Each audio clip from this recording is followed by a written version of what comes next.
What happens when a CEO, hidden behind a carefully constructed disguise, walks the floor of his own warehouse and witnesses the desperate reality of his employees? David Lawson had built his company from nothing more than determination and grit. A decade ago, he was the one loading boxes by hand, personally negotiating contracts, and making deliveries on a beat-up truck. Today, with 12 warehouses spread across the state, he spent his days ensconced in boardrooms, poring over spreadsheets and trusting managers to keep the operation running smoothly. Yet beneath the veneer of strong revenue and polished efficiency, something was deeply amiss.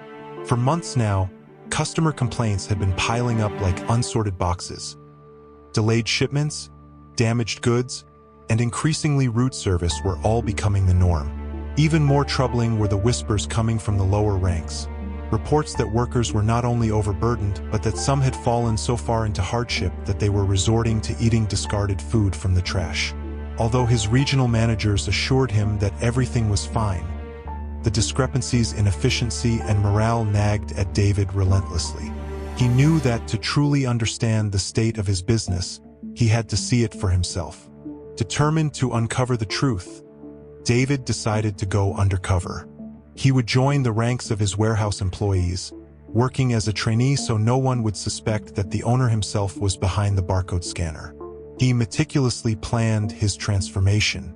David shaved off his neatly trimmed beard until only rough stubble remained, swapped his expensive, tailored suits for an old hoodie and faded jeans, and exchanged his designer watch for a simple, utilitarian timepiece. To complete his disguise, he donned a pair of thick-rimmed glasses. His new name tag simply read Dan, a name chosen to be as common as the rest of the workforce. In doing so, he ensured that none of his employees, who had rarely seen him in person, would recognize him as the man who had built the entire company.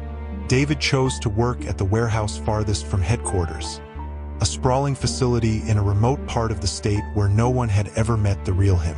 The hiring process there was almost laughably simple. A quick rundown by the shift supervisor, a minimal training session, and then he was handed a scanner and a set of instructions.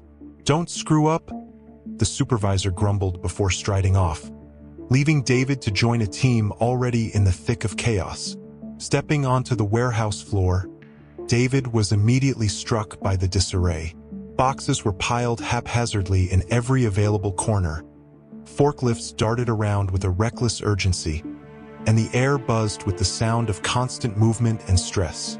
Workers moved like automatons, some too exhausted to smile, others whispering complaints under their breath. He quickly discovered that beneath the organized chaos, a palpable tension simmered, fueled by a management style that was both callous and exploitative.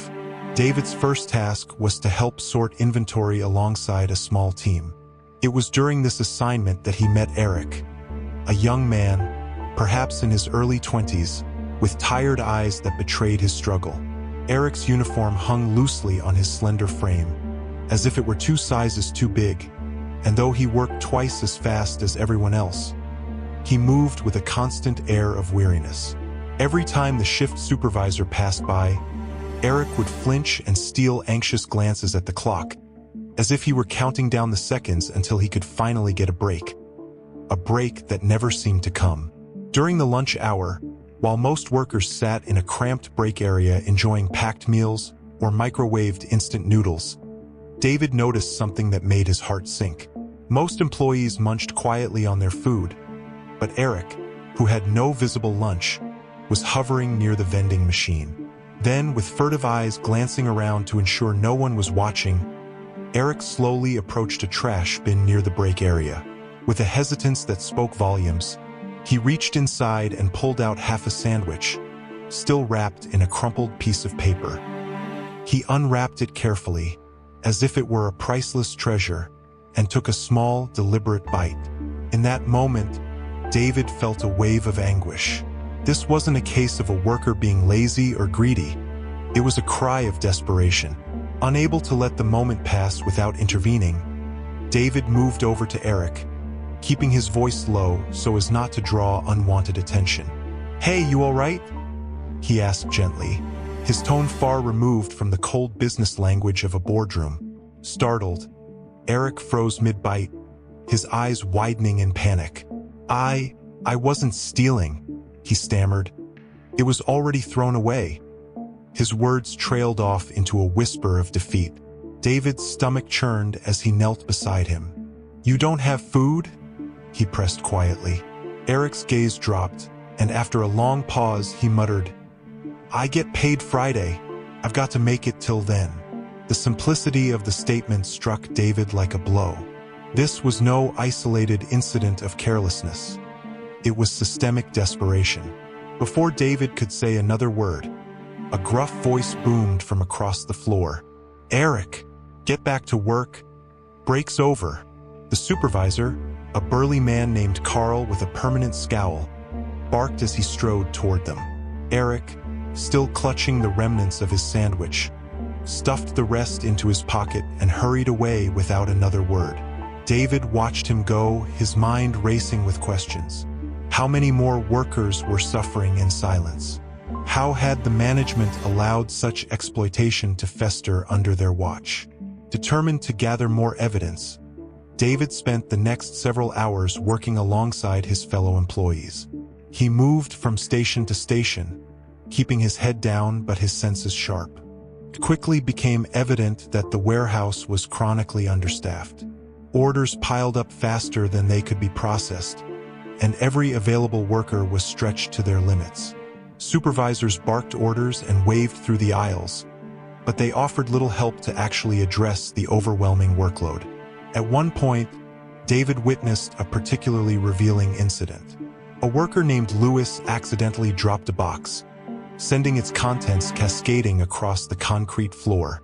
Though the items were merely packaged goods and not fragile heirlooms, the reaction was immediate and brutal. The shift supervisor, a man with a thick accent and a perpetually angry look, again Carl, stormed over with no semblance of patience. "Are you serious, Lewis?" he snapped, his voice booming. "That box is ruined now. You'll see a deduction on your paycheck for this." Lewis's face fell as he scrambled to pick up the scattered items. I'm sorry," he managed to stutter, his eyes downcast. David's blood boiled at the injustice. "Wait, isn't that your fault?" he challenged softly, stepping closer. "Shouldn't the company cover accidental damages?" But Carl only scoffed, his reply curt and merciless. "Company doesn't pay for screw-ups. You break it, you pay for it." The cruelty in that simple statement was unmistakable. David's mind churned with the realization that these weren't isolated managerial errors. They were part of a predatory system designed to squeeze every last cent from workers who were already barely scraping by. Later, during a short break in the dim break room, David listened as employees spoke in hushed, anguished tones. One cashier whispered, "Carl's been cutting my hours again this week." Another muttered, "I heard he blamed me for a whole pallet getting knocked over last month and docked half my paycheck."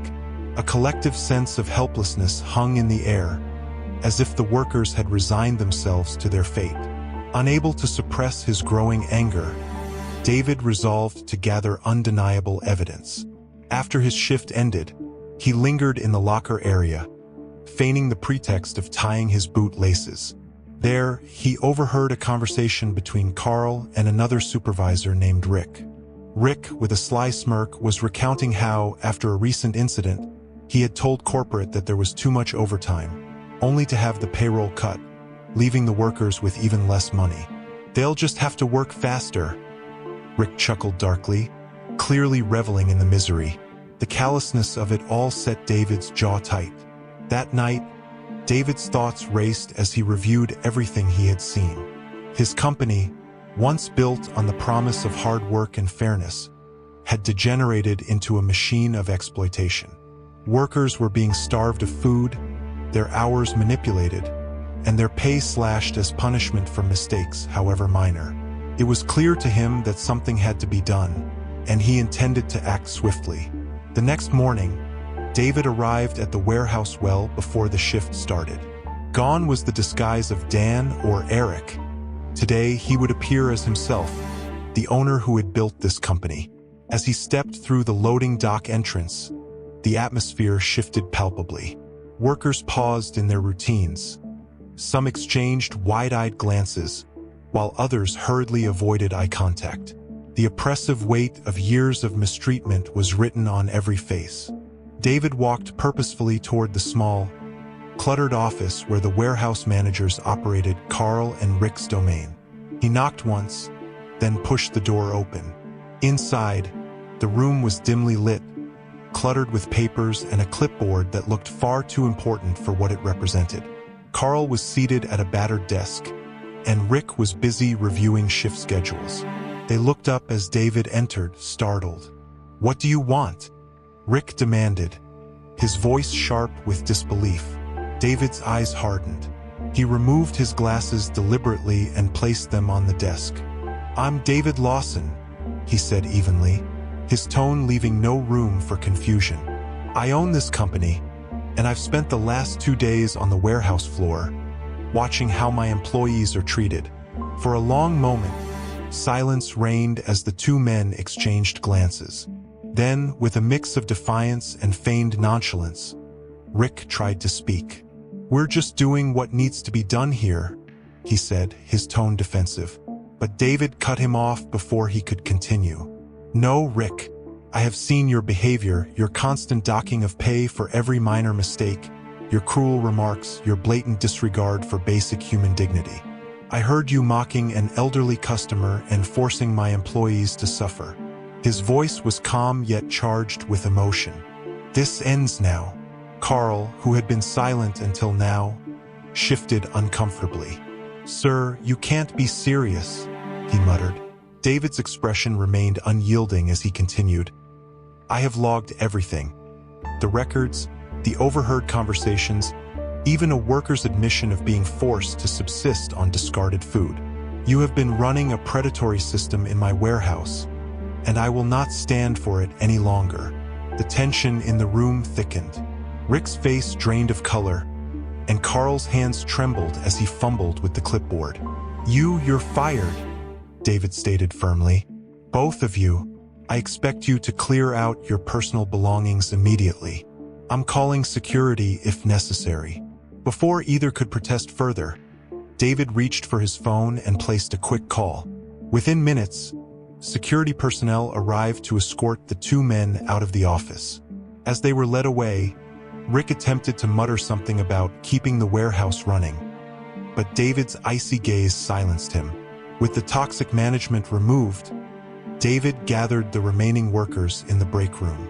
The room, once a den of hushed despair, now hummed with a mixture of disbelief and tentative hope.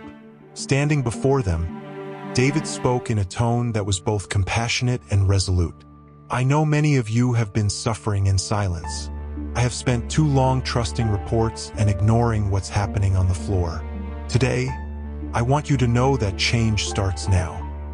He looked around at the tired faces and continued, "I promise that from this moment forward, no one in this warehouse will be treated with disrespect. If any of you have been penalized unfairly, if your pay has been docked for accidents that were never your fault, you will receive every dollar back that you lost. We are going to rebuild this warehouse's culture, starting with fair hours, proper breaks, and a system where your voices are heard." A murmur ran through the room as workers exchanged glances.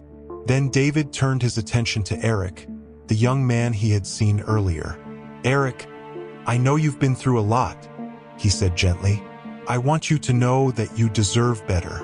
No one should ever have to resort to scavenging for food because they're not paid enough to eat. I promise that we'll review our pay practices and make sure this never happens again." Eric's eyes shone with a mixture of gratitude and disbelief. "Thank you, sir," he whispered, his voice barely audible but filled with emotion. In the days that followed, David set to work on overhauling the warehouse operations. He met with every team member individually, listening carefully to their concerns. He discovered that many of the issues stemmed not only from the cruelty of the former managers, but also from outdated scheduling systems, insufficient staffing, and a culture of fear that prevented honest feedback. Determined to make lasting change, he implemented new policies immediately. He introduced a transparent system for shift scheduling, one that guaranteed fair distribution of hours and ensured that no one would be overworked. He also established an anonymous reporting system where employees could submit complaints without fear of retaliation. To address the critical issue of underpayment and exploitative deductions, David worked with the finance department to audit every paycheck. Every illegal deduction was to be reimbursed in full, and any future infractions would result in immediate disciplinary action. David didn't stop there. Recognizing that leadership sets the tone for an entire organization, he personally recruited a new warehouse manager, someone with a proven track record of fairness and empathy. Teresa, a seasoned professional with years of experience in logistics, was chosen to lead the warehouse team. On her first day, she spent time on the floor, talking to workers, understanding their routines, and listening to their ideas for improvement. Unlike her predecessors, Teresa took the time to ask questions, acknowledge the struggles, and offer practical solutions. Her presence was a breath of fresh air in a place that had long been mired in neglect. At the same time, David overhauled the company's training programs. No longer would new hires be rushed through a perfunctory orientation. Instead, they would receive comprehensive training that covered not only their job duties, but also the values of the company: integrity, respect, and accountability. This change was implemented across all warehouses, ensuring that every employee understood that they were valued and that their well-being was a top priority. One afternoon, while David was still making rounds, he noticed a significant shift in the atmosphere. The pace had slowed to a more manageable rhythm. Workers no longer seemed resigned to their fate. He saw Lewis, the worker who had been berated earlier for dropping a box, smiling as he carefully organized a section of the inventory. Nearby, Eric was chatting with a colleague about plans for a small celebration once the new changes took effect, a gesture that symbolized hope and unity. Even Lisa, now appointed as the interim warehouse coordinator until Teresa fully assumed her role, moved with a renewed sense of purpose, her eyes reflecting the relief of finally being heard. During one of the weekly meetings David held with the warehouse team, he invited every employee to share their experiences. In that open forum, many workers spoke up, some for the first time in years. They described long hours with no breaks, the anxiety of unpredictable pay, and the constant fear of punishment for minor mistakes. David listened intently, taking copious notes and promising that every complaint would be addressed. "This is just the beginning," he told them firmly. "I want to rebuild this warehouse from the ground up, not just in processes, but in spirit. We're going to create a work environment where every single one of you feels respected and valued."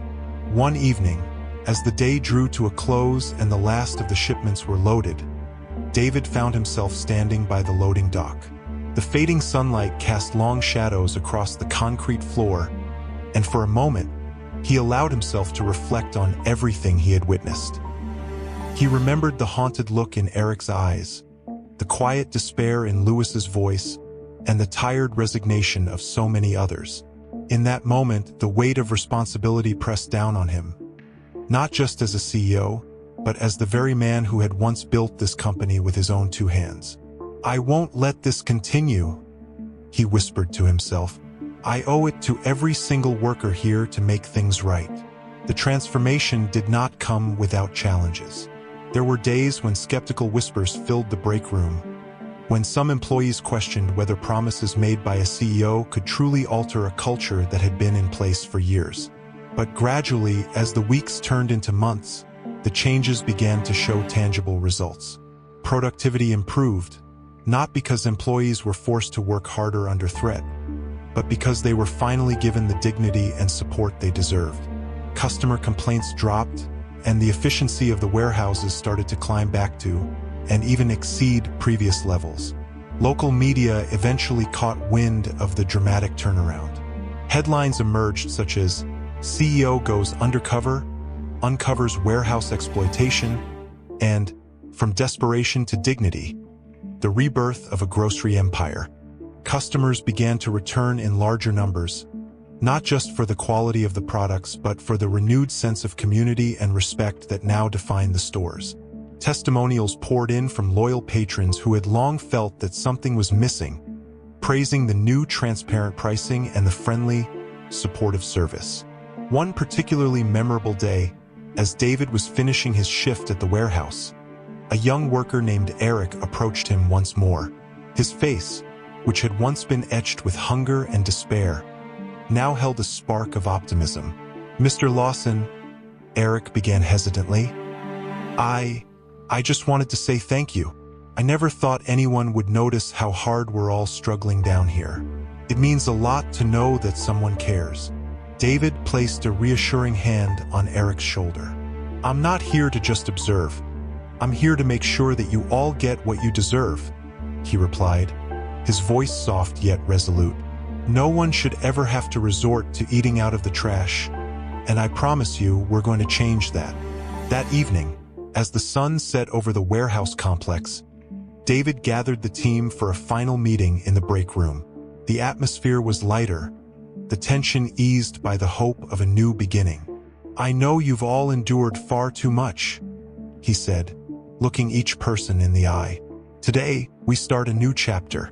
I want each of you to feel proud of where you work and the work you do. We will continue to review our policies, improve our practices, and ensure that every one of you is treated with the respect you deserve.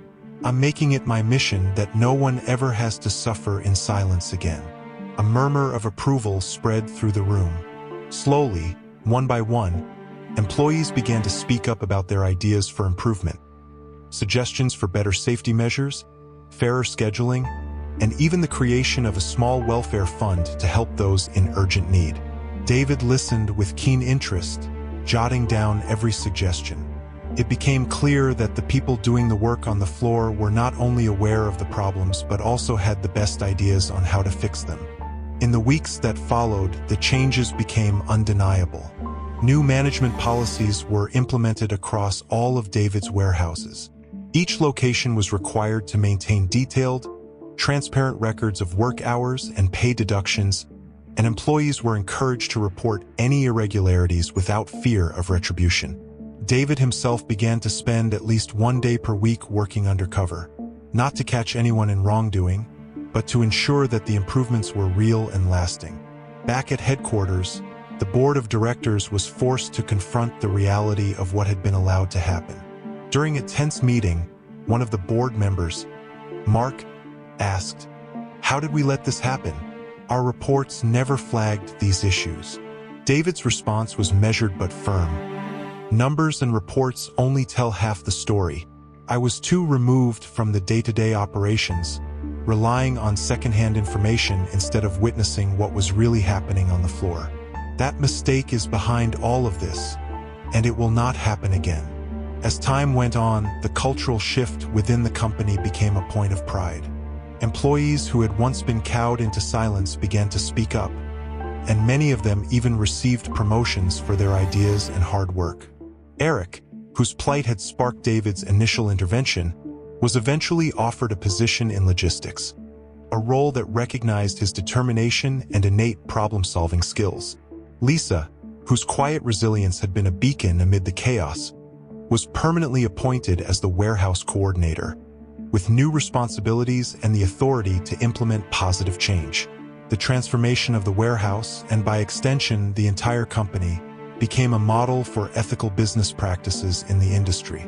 David's decision to step off the boardroom stage and work side by side with his employees not only restored operational efficiency, but also rebuilt the trust that had been so deeply eroded. Employees, once fearful and resigned, now moved with purpose and pride, and customers began to notice the difference. Complaints dwindled, and many of the once negative reviews were replaced by praise for the warmth, transparency, and fairness that now defined the shopping experience. One crisp autumn morning, as David drove to the warehouse for his weekly undercover visit, he received a message on his phone from Lisa. "Today feels different. We're not just surviving, we're thriving. Thank you for believing in us." David's heart swelled with a quiet joy. He replied simply, "Keep going. We're in this together." That evening, as he locked up the warehouse and walked through the dimly lit corridors, David paused for a moment in front of a bulletin board where employee suggestions and feedback were posted. In bold, hand-lettered script, one message read, "Respect is earned every day." David smiled, realizing that the true measure of success was not just in revenue or efficiency, but in the dignity with which every person was treated. At headquarters, the ripple effects of the warehouse turnaround began to influence other areas of the company. The board of directors instituted a new policy requiring all executives to spend at least 1 week per year working in an operational role in one of the warehouses or distribution centers. This radical change was met with initial skepticism, but as more leaders experienced firsthand the challenges and triumphs of the frontline workers, attitudes began to shift. Meetings that were once dominated by abstract numbers transformed into open discussions about work conditions, employee well-being, and the importance of maintaining a human touch in every interaction. Local news outlets soon picked up the story of the CEO who had gone undercover to expose exploitation in his own warehouse. Headlines praised David Lawson's courage and commitment to fairness, and customer sentiment improved dramatically. Longtime patrons, who had once felt neglected by a faceless corporation, now took pride in supporting a business that truly cared.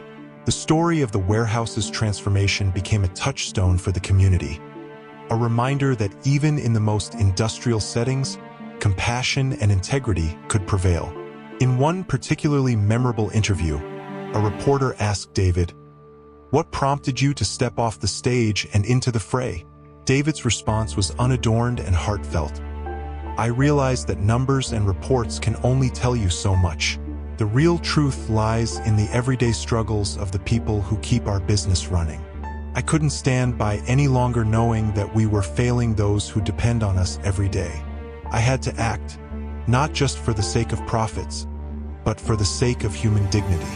His words resonated deeply with viewers, and the story quickly went viral, inspiring other business leaders to take a closer look at their own operations.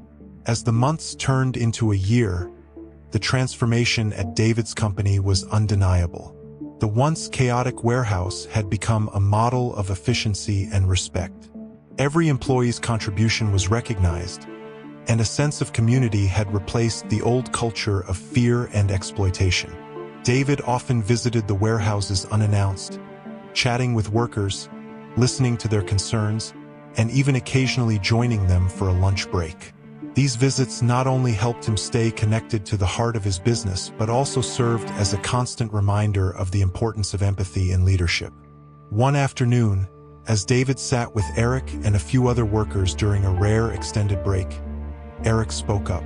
"You know, I used to feel so invisible, so desperate that I'd risk eating scraps just to get by. But now, I feel like someone sees us, like we matter." His words, simple yet profound, stirred a round of nods and murmurs of agreement. David looked around at the faces of his employees, many of whom had endured years of hardship, and felt a deep, abiding sense of responsibility. "I promise you," he said quietly, "that I will never let you down again.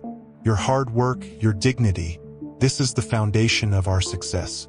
Together, we're going to build something that stands for more than just profit." In the following weeks, David expanded his efforts to overhaul not only the warehouse operations, but the entire company's culture. He implemented regular training sessions on ethics and customer service, set up open-door policies for reporting grievances, and even established a workers' council that met monthly to review policies and suggest improvements.